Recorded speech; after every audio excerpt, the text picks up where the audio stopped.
जय हिंद। बहुत ही महत्वपूर्ण खबर है और इस खबर को जानते हैं। यह खबर सभी पेंशनर्स के लिए बहुत ही महत्वपूर्ण है और ख़ास करके जो डिफेंस के हैं, डिफेंस पेंशनर्स हैं, फैमिली पेंशनर्स हैं, उनके साथ किस तरह से धोखाधड़ी हुई है या पूर्व सैनिकों के साथ धोखाधड़ी हो रही है या फिर भविष्य में हो सकती है।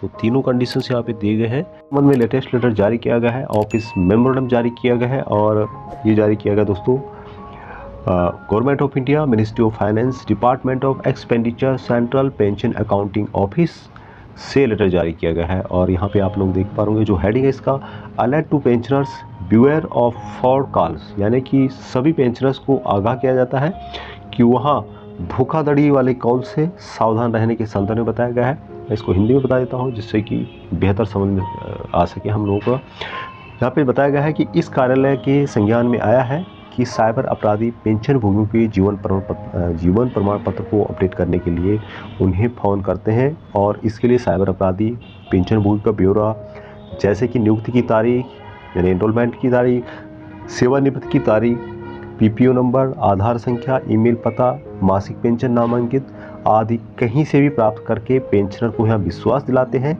कि वे पेंशन विभाग से कॉल कर रहे हैं और पेंशन भोगियों से अपने जीवन प्रमाण पत्र को अपडेट करने के लिए ओटीपी साझा करने के लिए कहते हैं। एक बार जब वे पेंशन भोगियों से ओटीपी प्राप्त कर लेते हैं तो साइबर अपराधी धोखे से उनके बैंक खातों तक सीधे पहुंच जाते हैं और पेंशन भोगियों के खाते से राशि को धोखाधड़ी वाले खाते में स्थानांतरित कर देते हैं। दोस्तों, इस बात का ध्यान रखना होगा कि कभी भी बैंक ओटीपी नहीं पूछता है कि भाई आपकी पेंशन में प्रॉब्लम है, आपके पास ओटीपी आया होगा। यदि बैंक पहले तो कॉल करता नहीं है, बैंक यदि करता है आपकी कोई जेन्युइन प्रॉब्लम है तो बैंक कॉल करके आपको सीधे बैंक में बुलाएगा। इस बात को आपको ध्यान रखना होगा कि बैंक कभी भी ओटीपी नहीं मांगता है। यदि कुछ इस टाइप की प्रॉब्लम होगी तो आप कॉल करेगा और सीधे आपको बैंक में बुलाएगा। तो यहाँ पे बहुत सारे ऐप हैं आजकल, जिस तरह से डिजिटल का ज़माना है, ये जो फ्रॉड कॉलर हैं या फ्रॉड करने वाले हैं वो कहीं से भी आपका डाटा ले लेते हैं और उसके बाद विश्वास दिलाते हैं कि आपका नंबर ये है, आपका डिटेल्स ये है, आपके मोबाइल में एक ओटीपी आया होगा और ओटीपी साझा करने के लिए बताते हैं। तो उस बात का ध्यान रखना होगा कि ओटीपी बिल्कुल भी किसी को साझा नहीं करना है, नहीं तो अकाउंट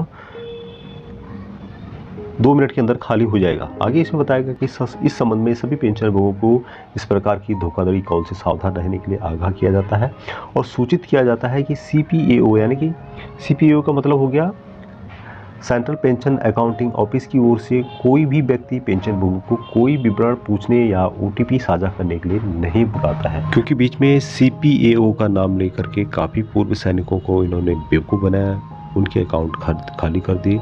और सेम केस बैंक में भी है, क्योंकि बैंक के नाम पर भी ये लोग आपसे ओटीपी मांगते हैं जो कि आपको बिल्कुल भी शेयर नहीं करना है। तो सीपीएओ यानी कि सेंट्रल पेंशन अकाउंटिंग ऑफिस से कोई भी व्यक्ति आपको इस तरह की जानकारी नहीं मांगता है कि आपका ओटीपी क्या है। इसलिए सभी पेंशन भोगियों को सलाह दी जाती है कि इस तरह की धोखाधड़ी से बचने के लिए पेंशन के किसी भी अपडेशन के लिए ओटीपी या कोई अन्य विवरण आदि साझा न करें।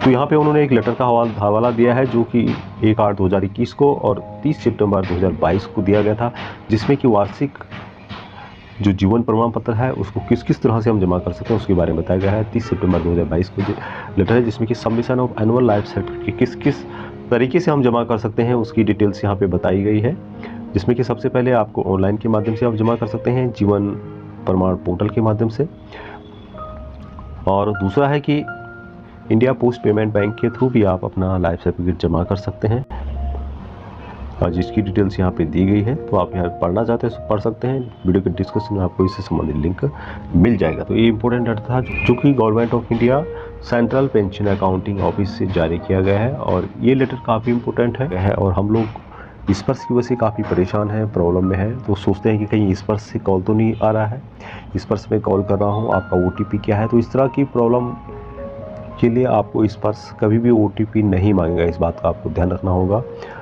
तो यदि इस तरह का कोई कॉल आता है तो उससे बचें। आज के लिए इतना ही। जय हिंद।